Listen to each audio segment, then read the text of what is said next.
damos alabanza por tu palabra, Señor. Gracias porque nutre a tus ovejas.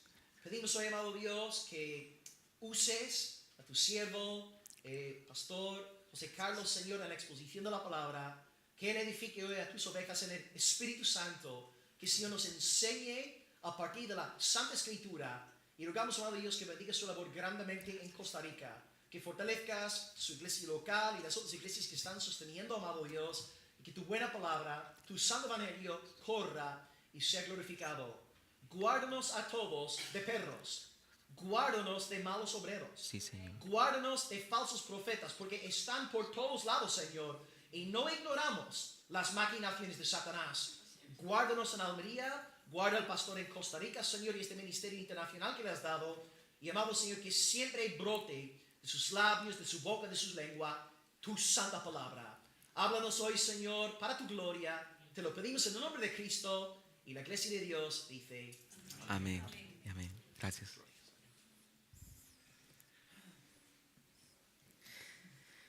Bueno, muy buenas tardes, queridos hermanos. Que el Señor les bendiga. Quiero presentarme, dedicar unos minutos para presentarme brevemente. Mi nombre es José Carlos Alpizar. Vengo con mi esposa Andrea. Venimos desde Costa Rica y, hermanos, estamos completamente dedicados a... Tenemos una iglesia que estoy pastoreando en Costa Rica, tenemos otras más en el mundo, 3 en México, una en Chile, estamos levantando una en Finlandia, también una en Colombia, pero también el Señor me ha permitido desarrollar un ministerio que indicaba bien el hermano Will, tiene que ver con relación a los peligros de los judaizantes, que son la secta más antigua de la historia del cristianismo. Ayer estuvimos toda la noche hablando sobre este tema y es muy, pero muy importante desarrollarlo. Yo debo ser sincero, la experiencia que he venido adquiriendo sobre este tema de los judaizantes me demuestra que difícilmente una congregación como esta está vulnerable ante ese tema, y yo la verdad es que le doy gracias al Señor por eso, y quiero decir brevemente por qué es que la iglesia no está tan vulnerable ante este problema. Sin embargo, alabo que el pastor Will ha dedicado también un espacio para hablar de este tema como una medicina preventiva ante la iglesia, sabiendo que siempre, lo indicaba bien él, no ignoramos las maquinaciones de Satanás, sino que la iglesia siempre tiene que estar lista ante estos temas. Hermanos, la razón es porque cuando hablaba con el hermano Will, me comentaba él que ustedes ya están terminando de estudiar la Confesión de Fe de Londres. Y yo quiero decirles, hermanos, que esto es muy, pero muy importante, que el pastor de la iglesia dedique tiempo para que se pueda estudiar la Confesión de Fe, que por supuesto es una de las más antiguas que han salido de la Reforma Protestante. Hay otras más, está también la Confesión de Fe belga, la de Habsburgo, la de Westminster, la de Londres. Esto es excelente porque esto, queridos hermanos, les está dando a ustedes un marco doctrinal que protege a la congregación. Quiero decirles, hermanos, que en Latinoamérica acaba de ocurrir un caso escandaloso que hasta en los medios seculares, los noticieros, se denunció que un pastor en Perú, en vivo, se circuncidó frente a niños. Y bueno, esto ha sido escandaloso porque después de que se circuncidó, le entregó el micrófono a judaizantes y estos llegaron a atacar a la congregación y a decirle a todos los hombres que si no están circuncidados no son kosher, que es como, por decirlo así, santos, y le dijeron a las mujeres que se abstuvieran de tener relaciones sexuales con sus esposos si ellos no accedían a circuncidarse. Los judaizantes le dijeron al pastor: no permita que nadie sirva en esta congregación, ni toque instrumentos, ni haga nada, ni siquiera agarre una escoba para barrer, si no están circuncidados. Eso pasa porque precisamente la iglesia no sabe en qué creer. Y precisamente la confesión de fe, en este caso la de Londres, les da a ustedes un marco doctrinal que le dice claramente a la iglesia qué creemos sobre la Trinidad, qué creemos sobre las Escrituras y un montón de temas más que aparecen en las confesiones de fe históricas de la Reforma Protestante. Yo quiero decirles, hermanos, que esto que está haciendo el pastor Will es muy valioso y realmente motivo a toda la congregación para que entiendan el gran valor que esto tiene, porque esto no solo protege a la iglesia, sino que también le permite al mismo pastor, porque cualquiera de nosotros los pastores podemos errar, eso es un hecho, le permite al mismo pastor mantenerse dentro de un marco doctrinal que no le permita enseñar cualquier cosa que se le ocurra a uno o enseñanzas heterodoxas. Hermanos, por eso es que les digo que la iglesia puedo percibir que es poco vulnerable ante el ataque de esta secta que se llaman los judaizantes. Una secta antigua, veíamos ayer en la noche, la secta más antigua de la historia del cristianismo. Y es tan fácil judaizar que hasta el apóstol Pedro le pasó por un momento. Gálatas capítulo 2, versículo 14.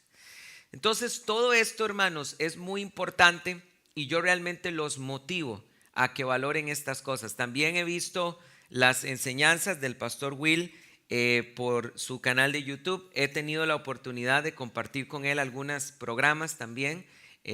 Pueden escuchar mis enseñanzas en el canal de Teología Paulina, así se llama en YouTube, mi canal, Teología Paulina. Y he visto el hermano Will, su valentía de también denunciar mucha de la apostasía que está ocurriendo en el mundo entero. Y hermanos, eso realmente tenemos que valorarlo. La iglesia tiene que aprender a valorar cuando al pastor le importa la sana doctrina. Tienen que valorarlo, hermanos. Se los digo yo que he estado viajando, gracias al Señor, en diferentes partes de Latinoamérica.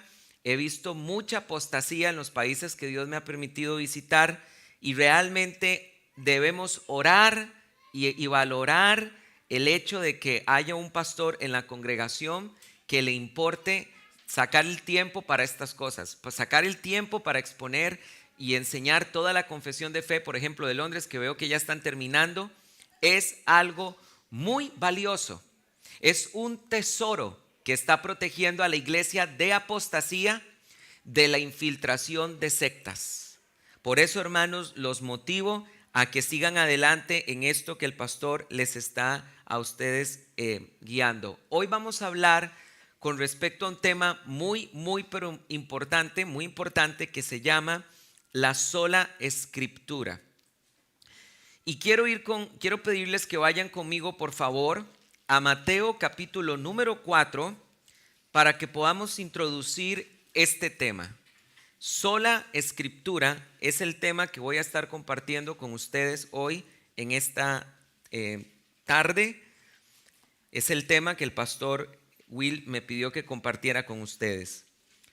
Bien, dice la Biblia así en Mateo capítulo 4 del 1 en adelante. Vamos a leer, dice así: entonces Jesús fue impulsado por el Espíritu a subir al desierto para ser tentado por el diablo, y después de ayunar 40 días y 40 noches tuvo hambre. Y acercándose el tentador le dijo: ya que eres hijo de Dios, di que estas piedras se conviertan en panes. Pero él respondiendo dijo: escrito está, no solo de pan vivirá el hombre, sino de toda palabra que sale de la boca de Dios. Entonces el diablo lo lleva hasta la santa ciudad, lo puso en pie sobre el pináculo del templo y le dice: ya que eres hijo de Dios, échate abajo, porque está escrito: a sus ángeles mandará acerca de ti, y en sus manos te llevarán para que tu pie jamás tropiece en piedra. Jesús le dijo: también está escrito: no tentarás al Señor tu Dios. Nuevamente lo lleva el diablo, esta vez a un monte muy alto, y le muestra todos los reinos del mundo y la gloria de ellos, y le dijo: todo esto te daré si postrado me adorares.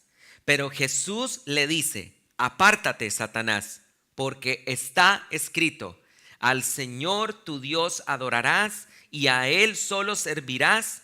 Entonces lo dejó el diablo, y he aquí unos ángeles se acercaron y lo servían. Hermanos, este pasaje es quizás de los más reconocidos que hay en la Biblia, y es muy importante porque aquí estamos aprendiendo algo muy, pero muy elemental y muy importante. Y es, hermanos, que la Biblia es la arma que tenemos nosotros para poder resistir toda tentación de parte del enemigo. 3 veces Satanás quiso tentar a Jesús, y en 3 ocasiones el Señor Jesucristo citó el libro de Deuteronomio, y las 3 veces fueron Deuteronomio. Y las 3 veces Jesucristo utilizó esta fórmula: escrito está. Por esa razón, hermanos, es que el enemigo está tan, pero tan interesado en que nosotros dejemos de leer la Biblia, nosotros ya no tengamos tiempo para leerla. El enemigo quiere poner en nosotros entretenimiento para que no tengamos tiempo de leer la Biblia, y también nos quiere hacer dudar acerca de la autoridad de las Escrituras y de la importancia de las Escrituras. ¿Por qué? Porque él sabe que un cristiano que ha abandonado la lectura diaria de la palabra de Dios es vulnerable a la tentación. Vean ustedes qué claro es esto, que la Biblia enseña, dicen los salmos: ¿con qué limpiará el joven su camino? Con guardar tu palabra. Entonces, ¿por qué tantos cristianos vemos que caen en pecado? ¿Por qué tanto le cuesta a los jóvenes? Yo fui profesor de ciencias por 10 años y di clases en secundaria, en colegios. En noviembre del año pasado renuncié. Traté con muchísimos adolescentes. ¿Por qué vemos nosotros tantos jóvenes, verdad, que quieren estar en los caminos de Dios, pero vemos que son arrastrados por los vicios de este mundo, el vape, la marihuana, los pecados sexuales, todo este montón de cosas, la música, el metal, y letra blasfema y todas estas cosas? ¿Por qué son tan vulnerables? Porque muchos de los jóvenes no han aprendido a perseverar en la palabra de Dios. Es de lo más elemental, hermanos. Yo tengo en la iglesia, nosotros tenemos muchos discípulos, varios discípulos y muchos discipulados, pero también yo tengo un grupo pequeño de 12 discípulos a los que discipulo con mayor esmero para que ellos me ayuden a discipular el resto de la congregación. Y lo primero que yo hago con ellos, y a veces duro hasta 2 o 3 años solo en eso, es que aprendan a leer la Biblia todos los días. Todos los días, hermanos, todos los días.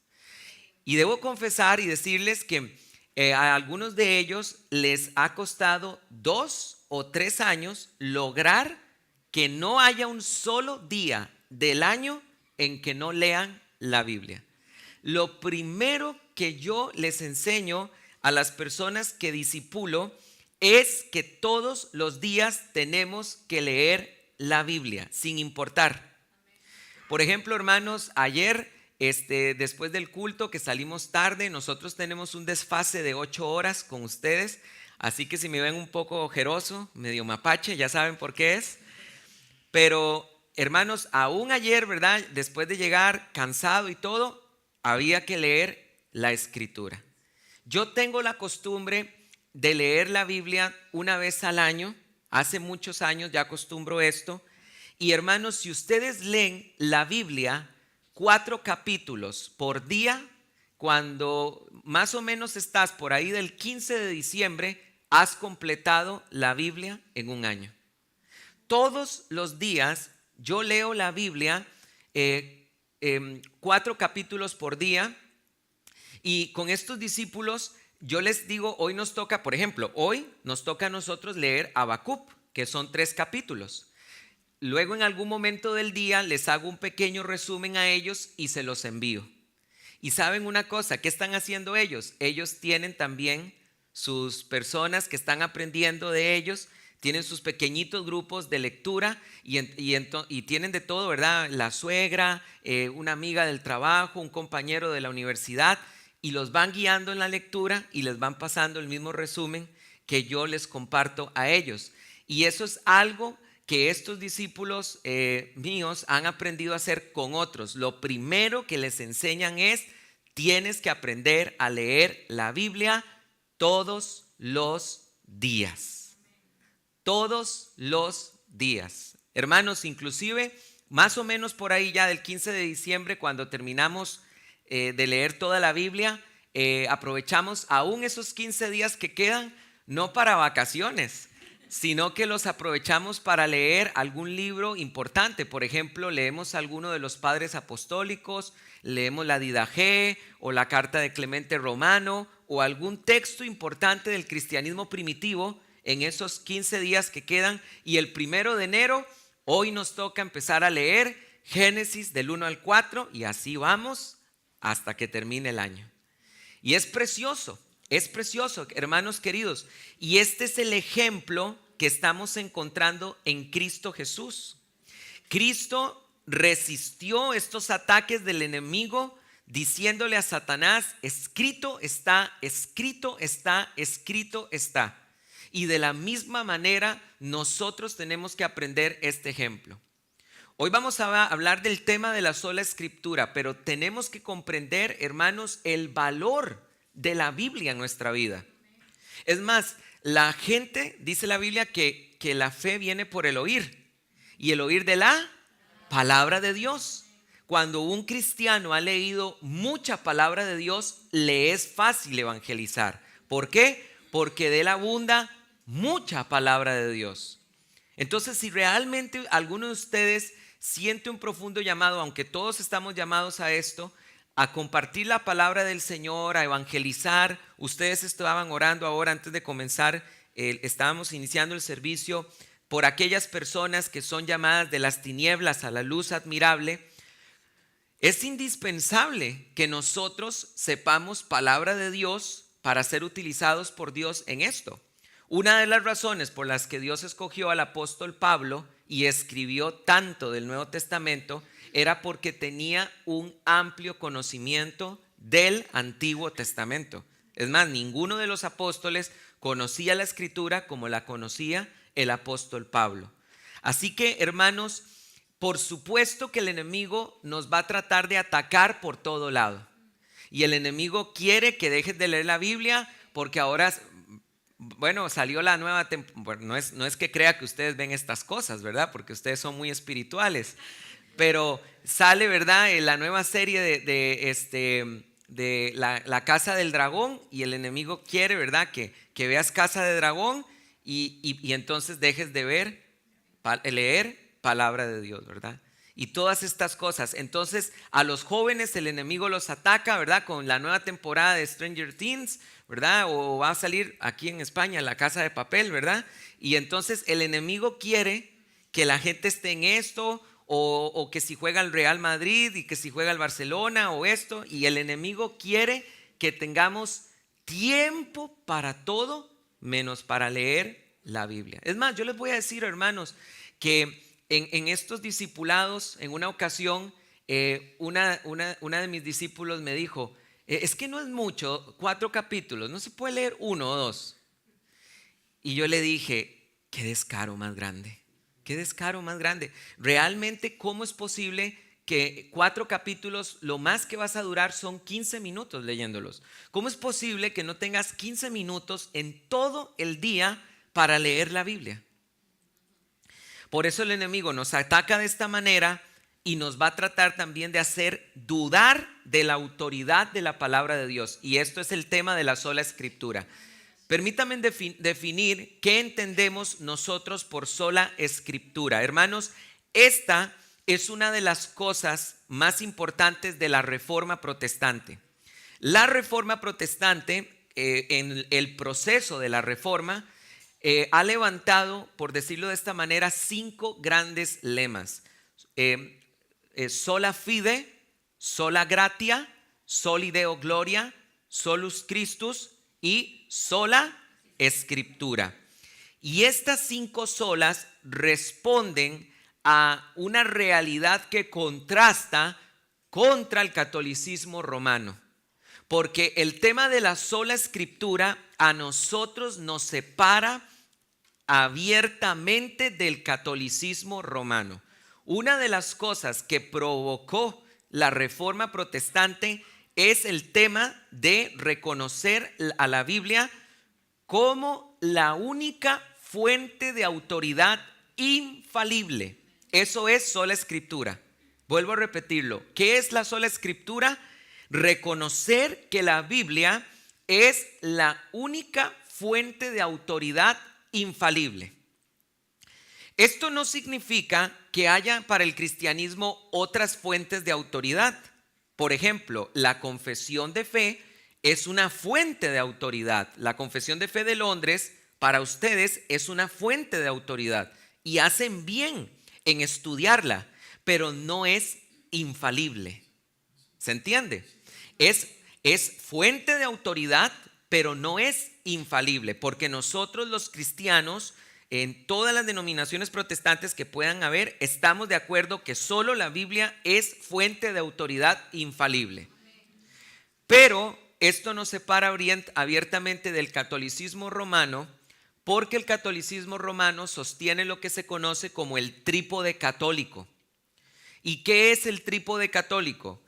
El trípode católico sostiene que la verdad descansa en la escritura, la tradición y el magisterio de la iglesia. Y este es nuestro gran desacuerdo con el catolicismo romano.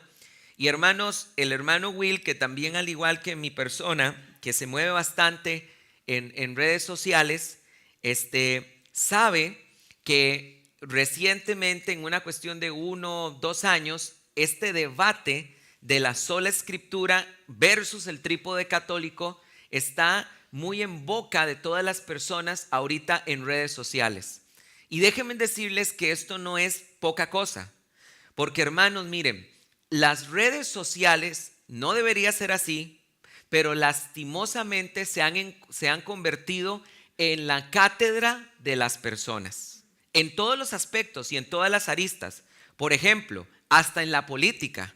Hoy en día, por lo menos en Costa Rica, antes se ganaban las elecciones con el partido que mejores letreros hacía y mejores anuncios de televisión hacía, y hacían marchas y una gran reunión, y esa era la forma de ganar elecciones en Costa Rica en la política. Hoy no. Y la mayoría de todos los países, el candidato que gane elecciones es porque supo manejar mejor redes sociales. Y esto está pasando, está afectando también la iglesia, porque en la iglesia han proliferado un montón de falsos maestros en redes sociales y de alguna manera están contaminando la mente de muchas personas. Y ahorita en redes sociales es un gran debate el tema de si es correcta la sola escritura o si realmente lo correcto es el trípode católico. Y hemos visto algunos testimonios de personas que están en iglesias cristianas que, escuchando a estos apologistas católicos, se han devuelto al catolicismo romano. ¿Y por qué ocurre esto? Porque a veces en las iglesias no explicamos qué es la escritura y por qué creemos en ella y por qué rechazamos la propuesta del trípode católico. Ese es el tema que vamos a profundizar hoy. ¿Qué es la sola escritura? ¿Por qué creemos en ella? ¿Y por qué nosotros rechazamos el trípode católico? ¿Ok? Entonces pónganme mucha atención a esto, queridos hermanos. Yo quiero decirles lo siguiente. Lo primero que quiero decirles sobre este tema es para mí muy significativo porque tiene un alto impacto en mi vida. yo quiero decirles que yo me convertí al Señor muy joven, cuando tenía 16 años. Y me formé en una iglesia evangélica que carecía de formación doctrinal fuerte, y cuando yo recién me convertí, empecé a tratar con amigos y profesores que eran licenciados en teología católica, y por poco, hermanos, debo decirles que estuve muy, pero muy cerca de hacerme en ese tiempo católico romano. Este tema de la sola escritura y el debate del trípode católico hace muchos años a mí me afectó profundamente. Ahora, yo doy gracias al Señor porque veo que el Señor me guió, me permitió encontrar las respuestas correctas que hoy voy a mencionarles, pero muy importante lo que les voy a decir. Para que uno no sea vulnerable a estos temas, uno necesita vivir en el Espíritu. Dice la Biblia en Gálatas capítulo número 5 que uno de los frutos de la carne son los sectarismos. Por lo tanto, hermanos, si una persona no medita en la palabra de Dios, no se congrega con frecuencia, no se está discipulando, no saca tiempo para adorar a Dios, no vive en el Espíritu, es vulnerable a enredarse con estos temas. Y yo creo que algo que determinó que yo no me enredara en ese tiempo, por supuesto, tenía que ver con la relación que tenía con Dios cuando estaba recién convertido. Yo no me había dado cuenta de que yo oraba mucho. De verdad no tenía conciencia de esto hasta que un día la secretaria de la iglesia, porque yo todos los días pedía las llaves de la escuelita dominical y me iba a orar y a leer la Biblia, nadie sabía que yo estaba pasando por esa crisis. Dijo en ese momento, hace años, muchos años, estoy sorprendida de lo que José Carlos ora, porque ora más de 2 horas. Y yo dije, Dios mío, yo oro tanto. Yo no sabía que dedicaba tanto tiempo para orar. Y creo que vivir en el Espíritu fue determinante para no desviarme con relación a este tema. Vamos a ver lo siguiente, hermanos, miren. El catolicismo romano trata de decirnos que los apóstoles enseñaban de 3 maneras. Oigan bien lo que les voy a decir. Esto a mí me costó muchísimo solucionarlo. Cuando tú hablas con un católico romano, te va a decir que los apóstoles enseñaban de 3 maneras. Primero, la escritura. También enseñaban a través de la tradición y también enseñaban a través del magisterio de la iglesia. ¿Y qué pasajes utilizan?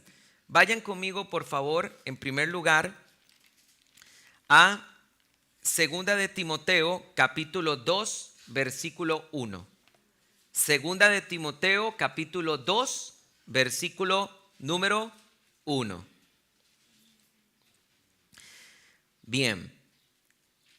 Dice la Biblia de la siguiente manera, Segunda de Timoteo capítulo 2 del 1 en adelante. Tú pues, hijo mío, sé fortalecido con la gracia que hay en Cristo Jesús. Oigan lo que dice. Las cosas que oísteis de mí a través de muchos testigos, estas encarga a hombres fieles que sean idóneos para enseñar también a otros. ¿Qué estamos aprendiendo ahí? Que el apóstol Pablo le está diciendo a Timoteo que lo que escuchó de él oralmente, él también se lo enseñe a otros que sean aptos para enseñar. Entonces, cuando hablas con un teólogo católico, te dice, vea que aquí los apóstoles también utilizaban la tradición oral para enseñar. Esto para mí fue realmente muy difícil de asimilar, porque yo decía, es cierto, aquí la Biblia está diciendo de forma literal que Pablo le estaba pidiendo a Timoteo que le enseñara a los demás lo que él le había enseñado a él de forma oral. Y esta es la pretensión del catolicismo romano. El catolicismo romano pretende tener una tradición oral que también es parte de la enseñanza de Jesucristo. Veamos que ahí encontramos de alguna manera tradición oral, pero ahora vayamos al pasaje que utilizan frecuentemente ellos para hablar de la autoridad del magisterio. Vamos a Hechos capítulo número 15. Hechos capítulo número 15. En el contexto, ayer estuvimos hablando un poco de este pasaje, encontramos que los apóstoles se reúnen por primera vez a hablar sobre el concilio de Jerusalén. El concilio de Jerusalén, en Hechos capítulo 15, ¿qué es lo que se está discutiendo? Los apóstoles por primera vez se reúnen para discutir un tema muy importante. ¿Qué vamos a hacer nosotros con los gentiles que se están convirtiendo al Señor? ¿Tienen ellos que circuncidarse y guardar la ley de Moisés? Ese fue el tema que se discutió en Hechos de los Apóstoles, capítulo número 15. Todo esto ocurrió por un ataque que estaba ocurriendo con los judaizantes en la iglesia de Antioquía de Siria. Habían llegado judaizantes a la iglesia de Antioquía de Siria, donde estaba Pablo. Junto con Bernabé llegaron los judaizantes, vieron a los gentiles, se dieron cuenta que no estaban circuncidados y llegaron y dijeron esto: si no os circuncidáis conforme al rito de Moisés, no podéis ser salvos.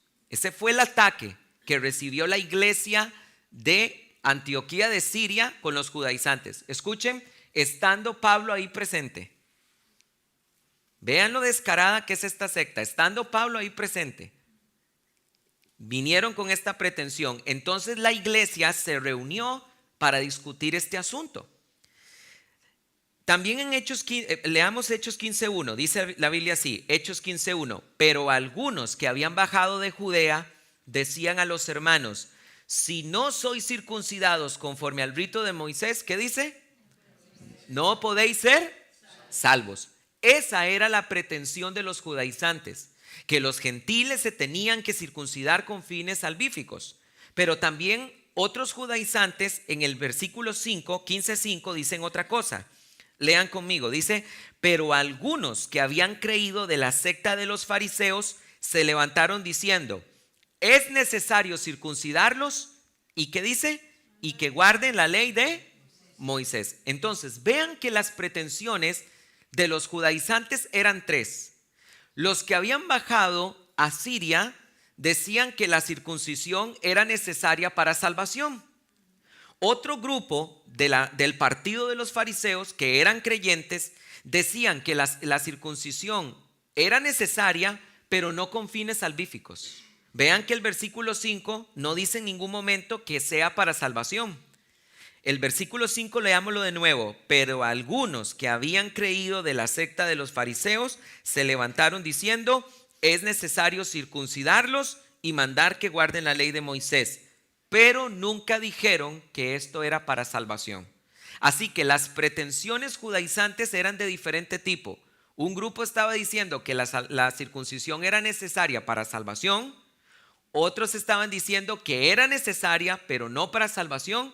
Y también al mismo tiempo estaban diciendo que era necesario guardar la ley de Moisés, pero no para salvación. Bueno, los apóstoles se reúnen, discuten este asunto. ¿Quiénes se reúnen? Los apóstoles, ¿verdad? Podríamos decir que este es el colegio apostólico. Están reunidos los apóstoles con los presbíteros. Y ellos envían una carta. Ahora pasen conmigo al capítulo 15, versículo 23.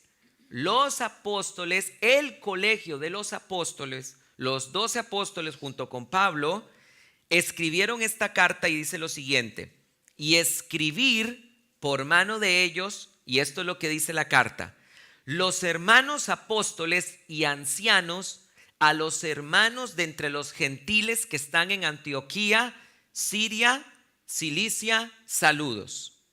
Por cuanto oímos que algunos de nosotros, a los cuales no hemos comisionado, oigan lo que hacen los judaizantes, os inquietaron con palabras, perturbando vuestras almas, nos pareció bien, llegando a estar unánimes, elegir a unos varones y enviarlos a vosotros con nuestros amados Bernabé y Pablo.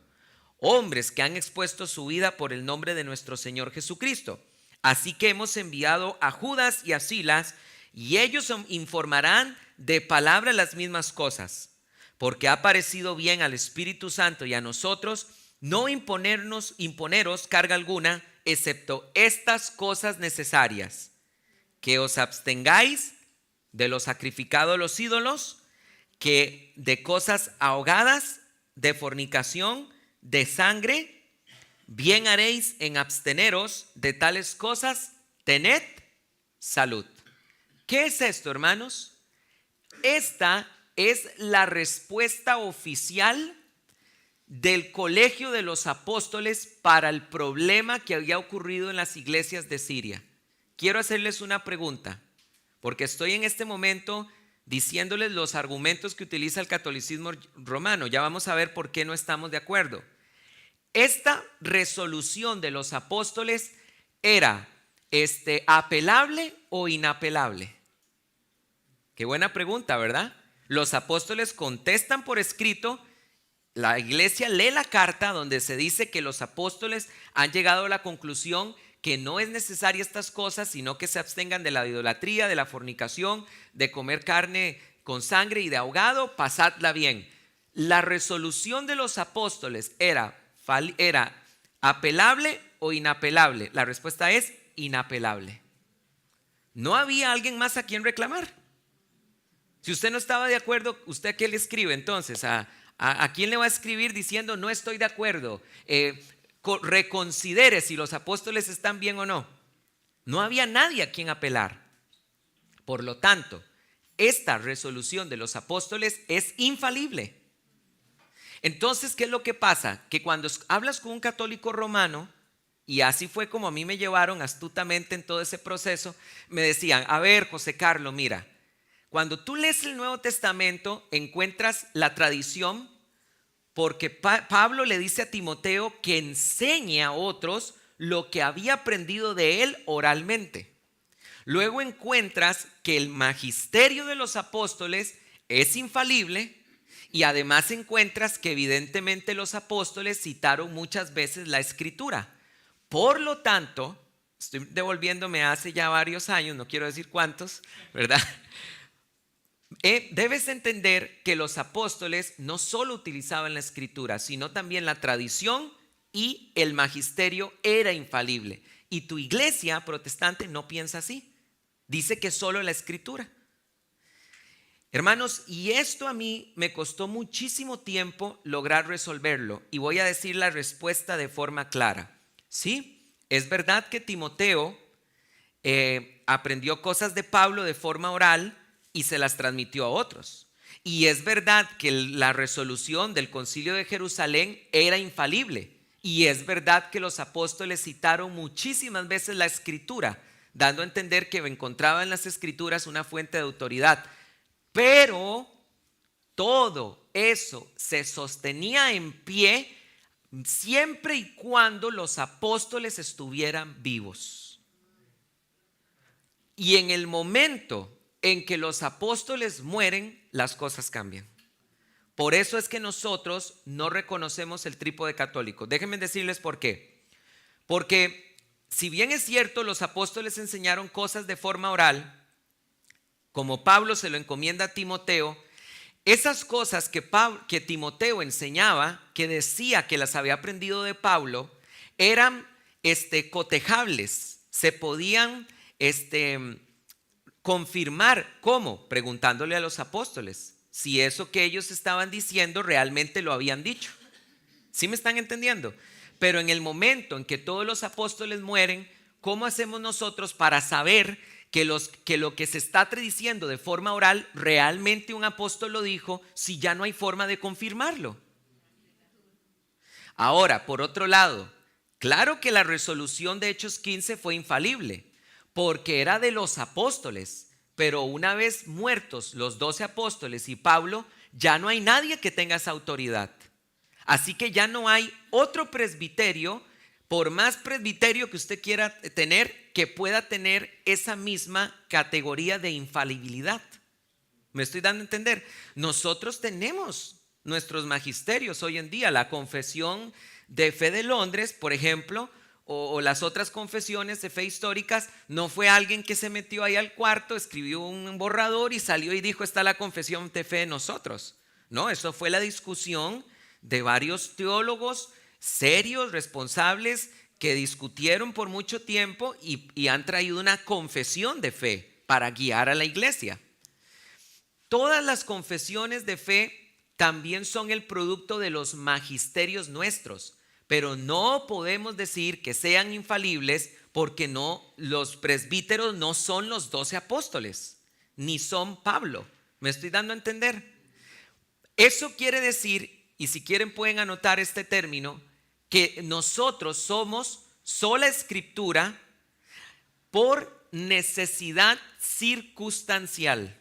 Esa es la respuesta. Somos sola escritura por necesidad circunstancial.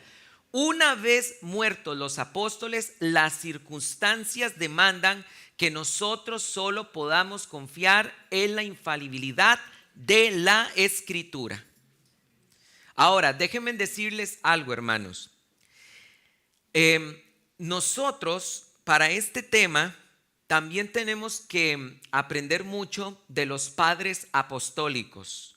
Los padres apostólicos son los discípulos directos de los apóstoles, son cristianos de la primera mitad del siglo II. Y déjenme decirles algo muy interesante acerca de ellos. Vayan un momento conmigo a Hechos 20:35. ¿Sí se está entendiendo por qué somos sola escritura? No negamos que los apóstoles enseñaron de forma oral. Pues por supuesto. Es más, lo dijo el pastor Will, el primer texto del Nuevo Testamento es Gálatas. Gálatas se escribió en el año 49. Eso quiere decir que los primeros 15 años de la historia, más de 15 años de la historia del cristianismo, no había un solo texto neotestamentario. Pero el cristianismo fue funcional. ¿Por qué? Porque descansaba en la autoridad de los apóstoles. Efesios 2:20, edificados sobre el fundamento de los apóstoles y profetas, siendo Jesucristo mismo la piedra angular. Entonces, esta es la diferencia entre la fe católica romana y nuestra fe, que nosotros estamos apegados a lo que los apóstoles dijeron, y de ninguna manera vamos a permitir que otro, por más presbítero, obispo o lo que quiera decir que sea, ponga otro fundamento que no pusieron los apóstoles. Amén.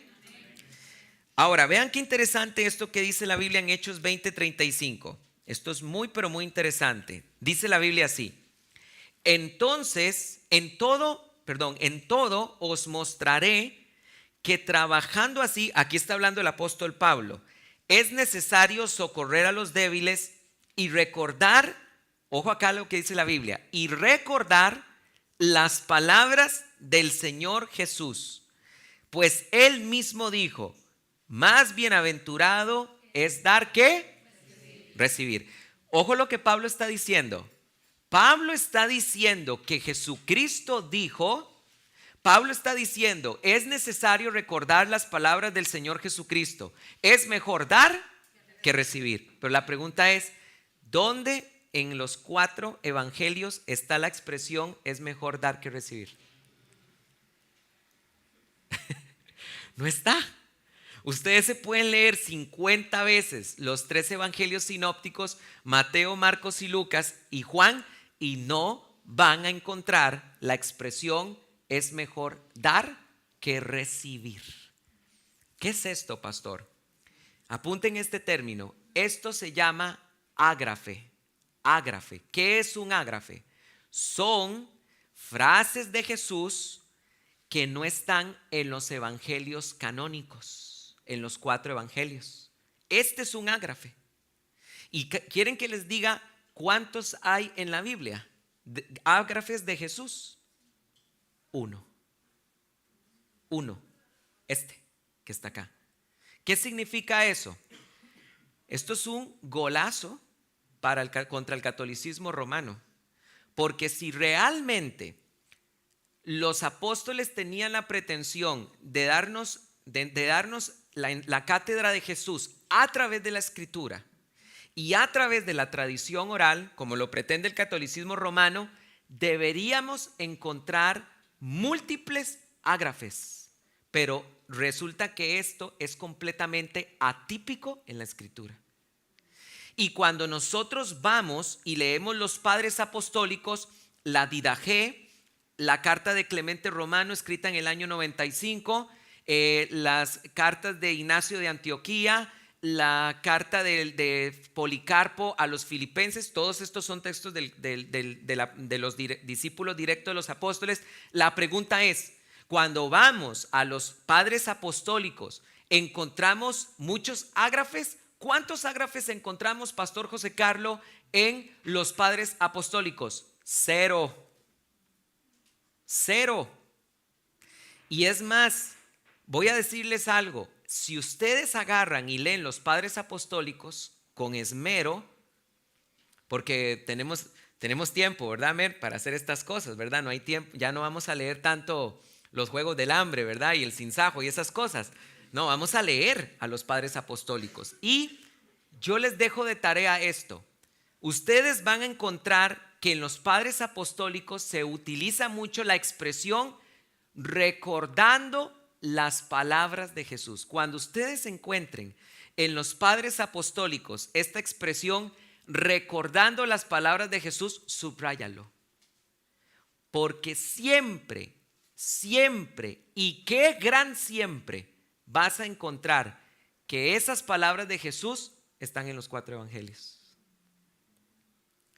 No hay una tradición oral en los padres apostólicos a manera de ágrafes que estemos encontrando que habían pasado de los apóstoles a ellos y ahora los padres apostólicos la van a pasar a la siguiente generación. No se encuentra eso. ¿Qué estamos encontrando, hermanos queridos? Que los cristianos de la segunda generación, siempre que enseñaban acerca de las enseñanzas de Jesús, enseñaban lo que estaba escrito en los 4 evangelios. Eso es la grandeza de la iglesia protestante. Porque nosotros, hermanos, no comemos cuentos. Nosotros no comemos cuentos. El tema de la tradición y tratar de darle validez a la tradición, vamos a dejarlo claro, ha sido solamente para levantar un montón de doctrinas contra la cátedra de los apóstoles, la doctrina del purgatorio, la Inmaculada Concepción, la Ascensión de María, un montón de tradiciones que ni siquiera se encuentran en los cristianos de las 3 primeras generaciones, sino que los encuentras en el 4º siglo, en el 5º siglo, a veces algunas aún más posteriores. Y con este cuento de que hemos recibido la tradición, ha servido para levantar un montón de doctrinas que son contrarias a las Escrituras. Por eso, hermanos, es que les debo decir esto con toda libertad. De las 3 expresiones que hay del cristianismo, catolicismo ortodoxo, que es la iglesia griega, catolicismo romano y protestantismo, no cabe la menor duda que la fe protestante es la que más se apega a la fe de los apóstoles. Nosotros rechazamos doctrinas que no son apostólicas. ¿Cuántos dicen amén a eso? No lo dijeron los apóstoles, a otro con ese cuento. A mí me pasó en un debate con un judaizante, estábamos en un debate con un judaizante sobre el tema del Shabbat y llegó y hace este judaizante: yo digo que en el cielo también se guarda Shabbat. Y yo, porque si usted ve, dice el judaizante, en Éxodo capítulo número 16, en el 7º día no caía maná del cielo. ¿Por qué? Porque el cielo también guarda Shabbat. Dice esto el judaizante. Entonces le digo yo, ¿cuál de los apóstoles interpretó Éxodo 16 de la forma en la que tú lo haces? ¿Cuál? ¿Dónde está eso? Jonathan Piña se llamaba el judaizante. Pues eso está en Jonathan 3:1. Porque ningún apóstol lo dijo. Y si no lo dijo algún apóstol, ahí te ves. Hermanos, ¿por qué? porque nosotros tenemos que edificar, vuelvo a insistir, nuestra fe en el fundamento de los apóstoles.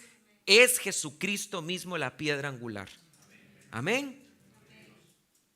De verdad que esto es un desastre, el tema de la tradición oral. Miren, el catolicismo, a veces escuchamos que el catolicismo romano tiene la pretensión de decir que ellos existen desde el tiempo de Jesucristo. Ustedes han escuchado eso, ¿verdad? Y les encanta decirnos a nosotros, los protestantes, a ver, ¿cuándo nació tu iglesia? Como si la de ellos viene desde los apóstoles, ¿verdad? Directo. Y a veces no sabemos cómo refutar ese tema. Pero vean, déjenme darles un ejemplo para que vean realmente lo que pasó con el catolicismo romano. Ustedes saben que Israel tuvo 3 grandes reyes, ¿verdad? Los primeros 3 grandes reyes. A ver, ¿cuáles fueron? Los 3. Saúl. Estamos bien afilados, pastor, lo felicito. No, de verdad no es. Yo he ido a otras iglesias y pregunto esto y, pastor, bueno, vamos a ver, ¿verdad?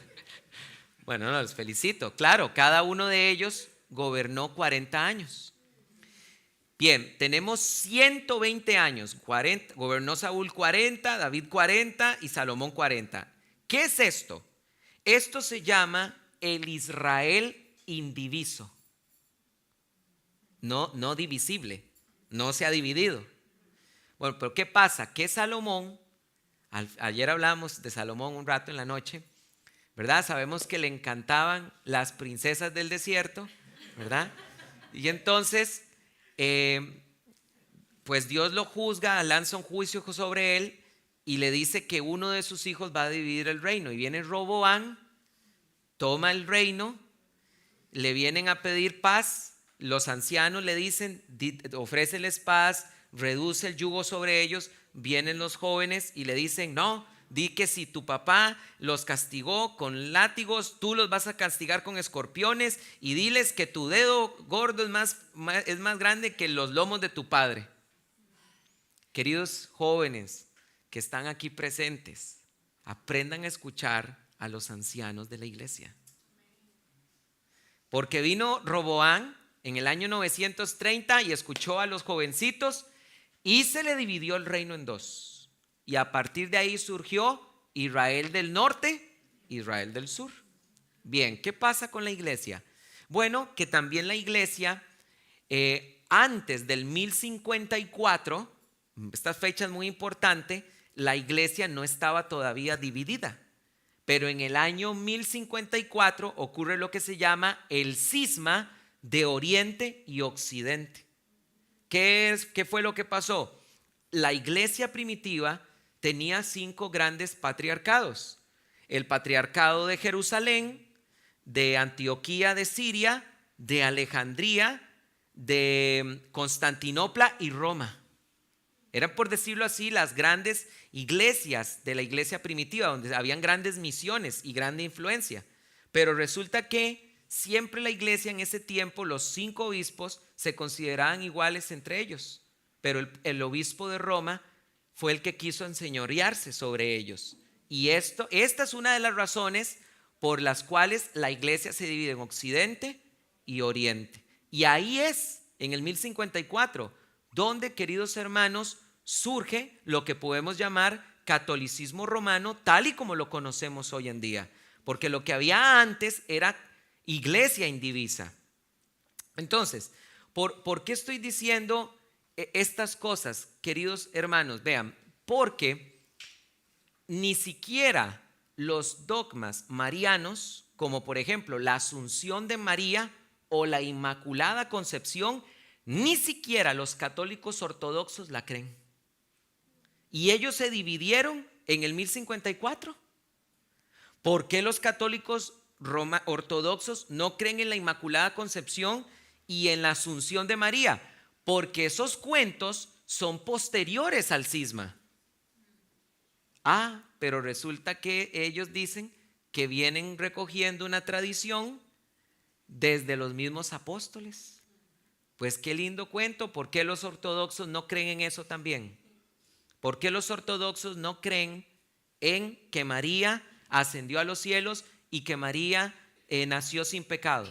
¿Por qué ellos no creen eso? Porque eso es un cuento de los católicos romanos muy posterior a través de la tradición, pero no de una tradición trazable. Eso es insostenible. Ningún católico romano estas cosas te las va a poder demostrar diciendo, mira, es que si agarras a los padres apostólicos de la segunda generación y si luego agarras a los padres apologistas que son la tercera generación y así ininterrumpidamente vas a ver que todos ellos creyeron en la Inmaculada Concepción. Nada de eso. Eso es un cuento que surgió muy posterior. ¿Creen los católicos ortodoxos en el purgatorio? Tampoco. Los católicos ortodoxos no creen en el purgatorio. ¿Por qué? Porque eso se lo inventaron con el cuento de la tradición después aún del cisma del 1054.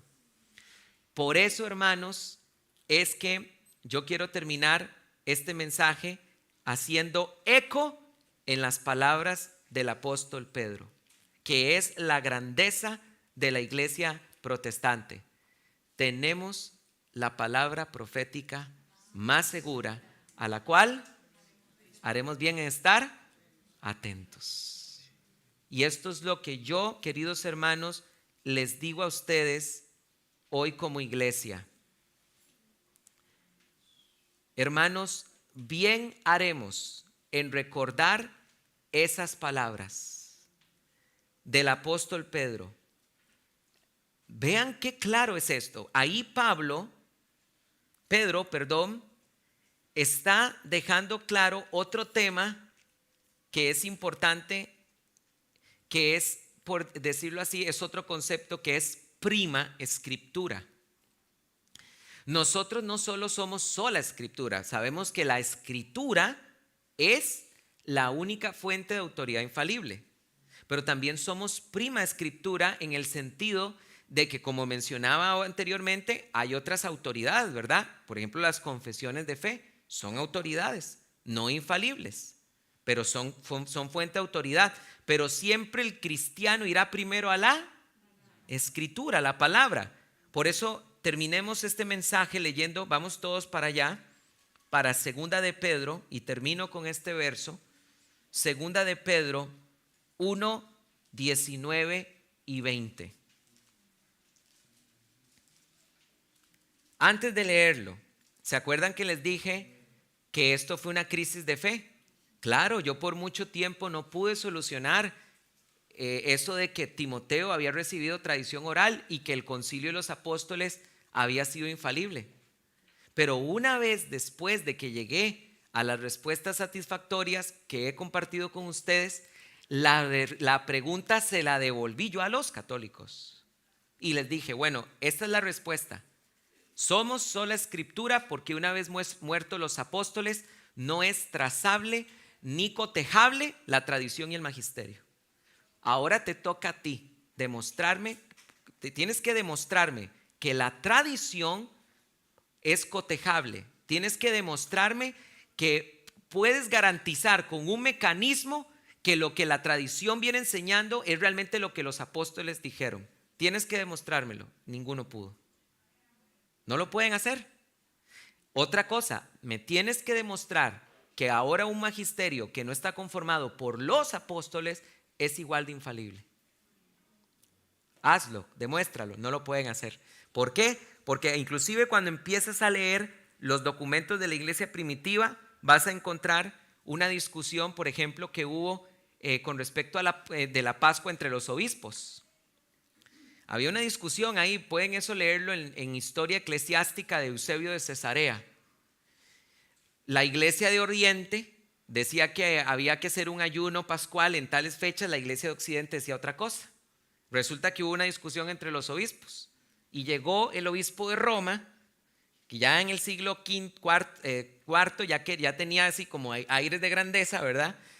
Y quiso quitar la comunión a todos los obispos de Oriente. De Occidente, pero sí, de Oriente. ¿Saben qué hicieron el resto de los obispos? Cuando uno lee a Clemente, hermanos, le pegaron una regañada industrial al obispo de Roma por tener esas pretensiones y no se lo permitieron. Qué diferente, ¿verdad? Con el tema de la infalibilidad papal, ¿verdad? Lo pusieron en su lugar y le dijeron, cálmate, no puedes hacer eso. No hay forma de demostrar históricamente que un magisterio que no fue el de los apóstoles, en algún momento la iglesia lo consideró infalible.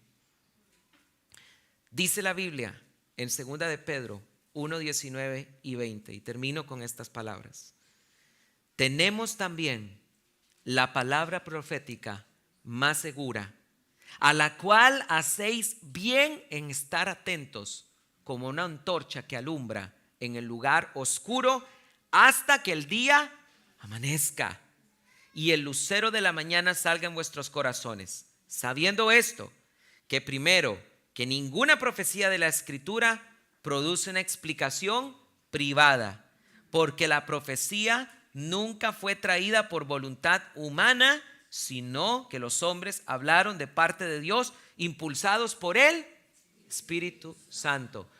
Pero si a mí me preguntan, ¿pero por qué usted cree que la Biblia sí es infalible? Porque es inspirada por el Espíritu Santo. Amén. Le damos un aplauso al Señor por eso, hermanos.